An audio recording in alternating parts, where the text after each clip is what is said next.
Hi, my name is Ryan Yonda, and this is my Week 15 presentation on the human immunodeficiency virus, better known as HIV.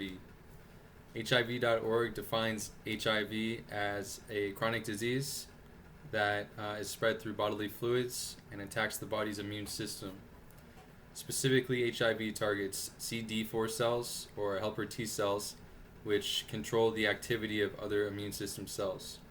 So essentially, by attacking these specific T helper cells, the immune system is not able to work properly. And as time goes, enough CD4 cells are destroyed in the body where the immune system is hindered in attacking or defending itself from infection and disease. The 10th edition of the International Classification of Disease by the World Health Organization classifies HIV as B20, a certain infectious and parasitic disease, and a disease generally recognized as communicable and transmissible. Additionally, ICD provides subsections of the B20 category in which HIV is categorized by the various complications that can arise from having the infection. MayoClinic.org describes the etiology of HIV. HIV can spread by sexual transmission, contact with infected blood from sharing needles for body piercings, tattoos, or commonly drugs. Additionally, HIV can be passed from mother to baby during pregnancy, during childbirth, and from breastfeeding. And this is especially true if the mother is not being treated for her current HIV infection. It's important to realize that the etiology of HIV typically comes from individuals who are unaware that they are spreading the disease due to the lack of signs and symptoms, which will be discussed later. HIV is a disease contracted through infection, and in the same sense, HIV can fall into a infectious syndrome. Additionally, HIV can progress into acquired immunodeficiency syndrome, or AIDS, if left untreated. And at this stage, individuals with AIDS are still considered infected with HIV. HIV.gov describes the clinical manifestations of HIV. About 40 to 90% of people have flu-like symptoms within 2 to 4 weeks of infection. These symptoms can include fever, chills, night sweats, sore throat, fatigue, and swollen lymph nodes. But it's important to note that some people with HIV have absolutely no signs or symptoms for years, and this would make the disease easy to spread but difficult to diagnose. Without treatment, HIV will eventually progress into AIDS, which is known as the latest stage of HIV. Examples of symptoms and signs at this late stage of HIV are rapid weight loss, recurring fever or profuse night sweats, fatigue, prolonged diarrhea, and also pneumonia.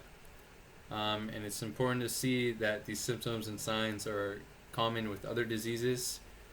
So if an individual is suspected of having HIV contracted, it's important to test for that and question their past history. AIDSinfo.nih.gov describes the various diagnostic tests available for HIV, but essentially a blood test is the most important diagnostic test for HIV.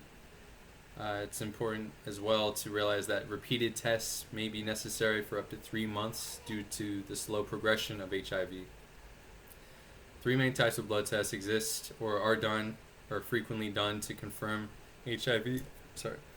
Antibody tests, a combination test for antibodies and antigens, and nucleic acid tests. An antibody test checks for HIV antibodies, which are disease-fighting proteins which are produced by the body to fight HIV. However, this can take up to 3 to 12 weeks for the body to make enough antibodies for detection using this test. A combination test looks for HIV antibodies as well as the antigens, also known as P24 proteins. And these are produced by HIV itself. This test can take up to 2 to 6 weeks for the detection threshold to be reached. Nucleic acid tests look for the RNA of HIV in the blood.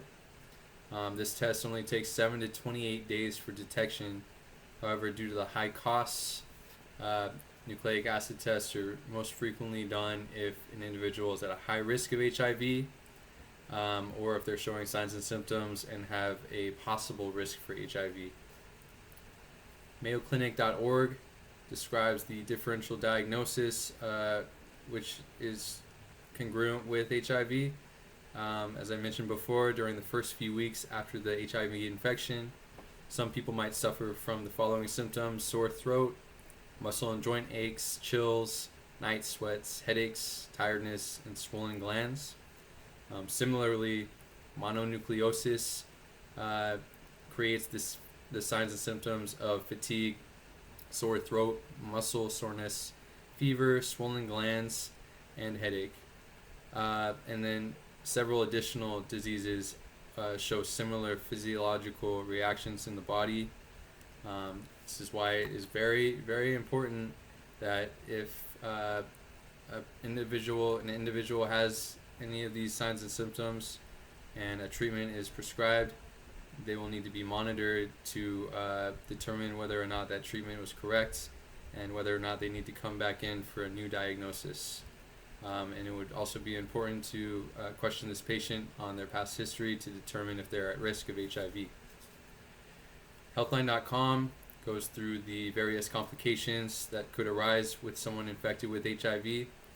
As the HIV virus destroys CD4 white blood cell counts, the immune system struggles to fight an array of diseases and infection. Once the CD4 count reaches a certain threshold, various life-threatening complications can arise, such as chronic pneumonia, tuberculosis, lymphoma, and cervical cancer. And that is due to the immune system just being unable to fight the various viruses and diseases out in the world. Okay, my name is Ryan, and that was my presentation on HIV.